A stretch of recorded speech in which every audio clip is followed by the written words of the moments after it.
Radiação gasosa em feixes tubulares. Então, o que a gente viu até agora aqui, vários fenômenos de transferência de calor.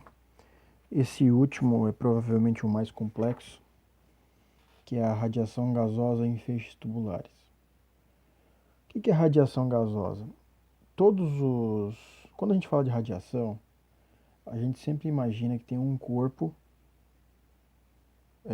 que está a uma temperatura maior, emitindo calor para um outro corpo de temperatura menor.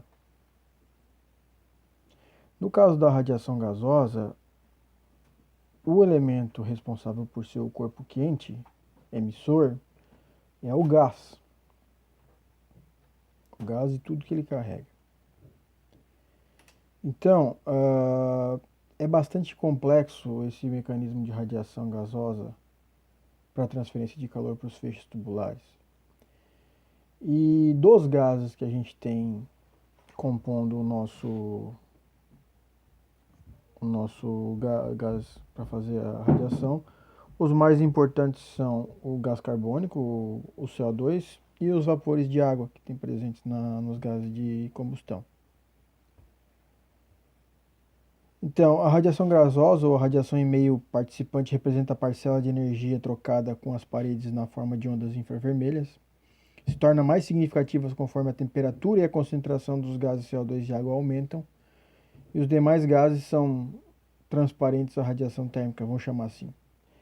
Isso, simplificadamente, vamos falar assim, para esse caso. Porque, na verdade, todos os gases eles acabam fazendo a radiação de alguma maneira.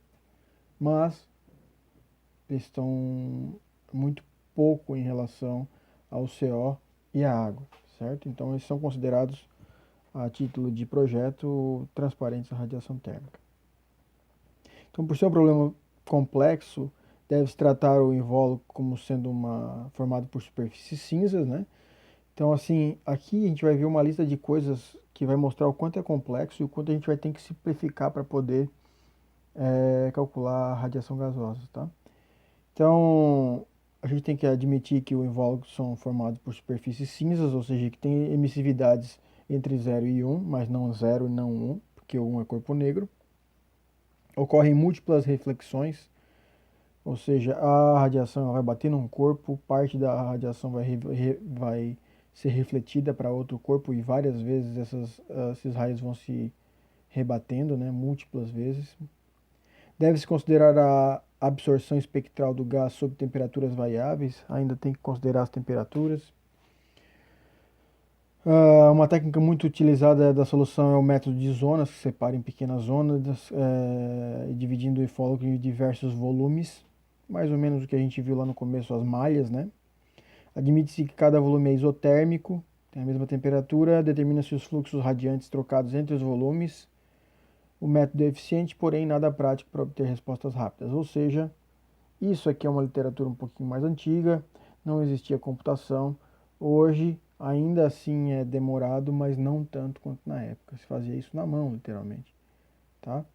Em termos práticos, a gente tem como simplificar a questão da radiação gasosa em feixes tubulares. Então, simplificação do problema. As paredes d'água e os feixes tubulares estão sempre sujos, cobertos de fuligem, que implica em alta emissividade, ou seja, aquela emissividade do corpo cinzento que a gente tinha entre 0 e 1, ele vai se aproximar de 1.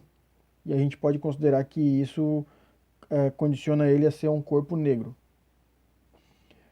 O fluxo de energia transferida do volume de gás de combustão para as paredes vizinhas pode ser obtido com a razoável aproximação pela equação que vocês estão vendo aqui.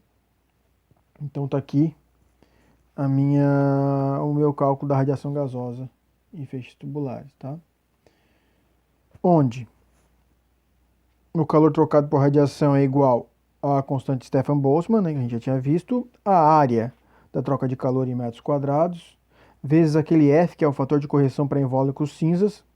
Se fosse um corpo negro seria 1, mas a gente vai ver direitinho depois que ele não vai ser 1, que multiplica a emissividade do gás vezes a temperatura média dos gases na quarta, lembrando, temperatura nesse caso em Kelvin, menos a absortividade, que é o meu alfa do gás, vezes a temperatura da parede, em Kelvin na quarta.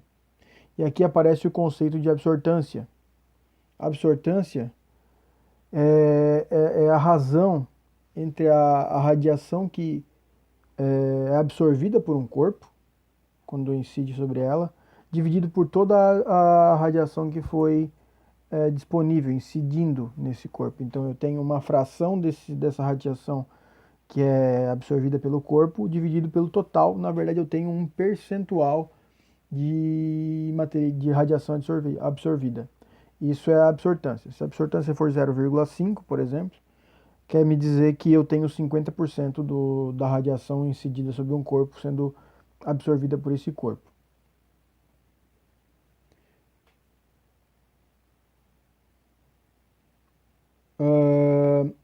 O resultado obtido da equação acima é satisfatório para invólucros cinzas, né, com emissividades superiores a 0,8. Então não pode ser muito baixa a emissividade para poder trabalhar com essa equação.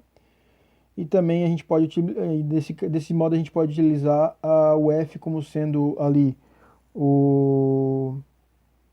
a emissividade mais 1 dividido por 2.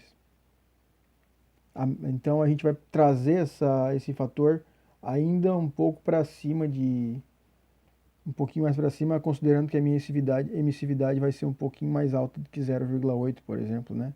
Mais próxima do corpo negro. A emissividade depende de seguintes variáveis: pressão de mistura, pressão parcial dos gases participantes, temperaturas envolvidas, espessura efetiva da camada gasosa. Então, para encontrar essa emissividade aqui, é que o bicho pega nessa equação. Porque ela é função desse monte de variáveis: pressão, pressão parcial dos gases, temperaturas envolvidas e espessura média da camada gasosa. E aqui vem mais um trabalho longo e extenso de testes e de montagem de tabelas e gráficos para a gente poder fazer essa consulta. Então, a pressão parcial são determinadas pelo produto do percentual e o volume dos gases da pressão total da mistura. Então, ali, ó, a gente vai ter duas pressões parciais ali, a pressão parcial do CO2, que é a PC, que nada mais é que a quantidade de gás que tem em percentual nos gases de combustão dividido por 100, transforma ele de porcento para 100, para percentual de novo, e multiplica pela pressão total da mistura, isso em unidades de atmosfera. E para o vapor de água a mesma coisa, a quantidade de vapor de água em percentual dividido por 100 vezes a pressão parcial total da mistura. A espessura da camada gasosa, ela depende da geometria do invólucro. Então daí, para cada LE que eu vou ter uma condição diferente. Então, o comprimento equivalente da espessura da camada gasosa, por exemplo, vai ser para uma geometria de planos paralelos infinitos e separados por uma camada de gases L, de cilindro infinito de diâmetro D, ou seja, um cilindro muito grande, né, com comprimento D, 0,95 vezes D, por exemplo. Cilindro de altura igual ao diâmetro D, 0,6D. Então eu vou pegando e vou calculando o meu comprimento equivalente LE em função dessa tabela aqui, por exemplo. Se eu não encontrar nenhuma geometria que se adequa, eu posso utilizar essa equação aqui debaixo do LE. 0,85 vezes 4V sobre A, onde a espessura efetiva da camada gasosa é 0,85 vezes o volume total do gás vezes 4 dividido pela área superficial, onde há contato com o gás que está sendo considerado nessa camada gasosa. Para feixes tubulares de grande comprimento, eu posso utilizar essa outra equação aqui de baixo, que é um pouquinho mais complexa, né? Mas nada de muito diferente da de cima, só preciso conhecer a geometria e o arranjo dos meus feixes tubulares, espaçamentos paralelos, espaçamento transversal, diâmetro externo da minha tubulação.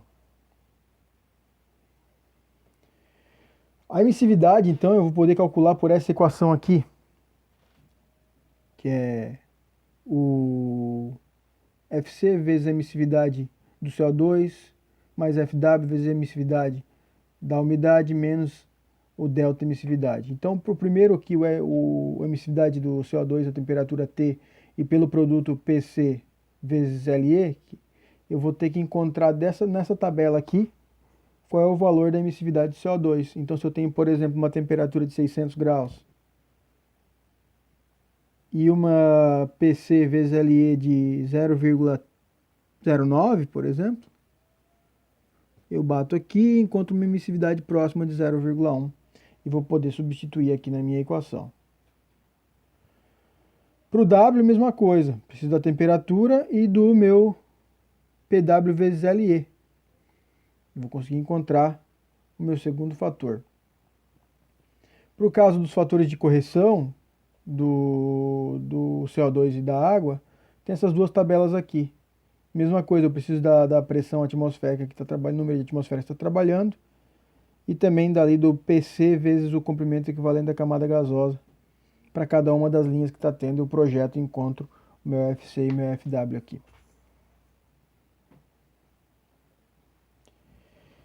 E correção devido à presença simultânea de CO2 e água na temperatura T, eu ainda tenho que encontrar esse delta emissividade aqui, que é o último fator para mim conseguir calcular a minha emissividade do gás. Então tenho exemplos aqui a 3 temperaturas, 127, 538 e 927, onde a gente consegue encontrar essa correção devido à presença simultânea, considerando ali o meu PC, o meu PW, o meu comprimento equivalente, e eu projeto aqui nos gráficos e consigo encontrar o meu delta epsilon. Por fim, para a gente poder calcular a absortividade, ela também é função dessas mesmas tabelas que a gente está conferindo aqui, e mais também das temperaturas médias do gás, que é o T, e a temperatura da parede, onde está se envolvendo essa absortividade. Mas os gráficos que você vai utilizar são sempre os mesmos aqui que a gente acabou de ver. Então, só para vocês poderem entender que a gente tem uma série de pequenos passos que a gente tem que dar para poder montar simplesmente o valor da emissividade para poder calcular aqui o nosso radiação gasosa nos feixes tubulares.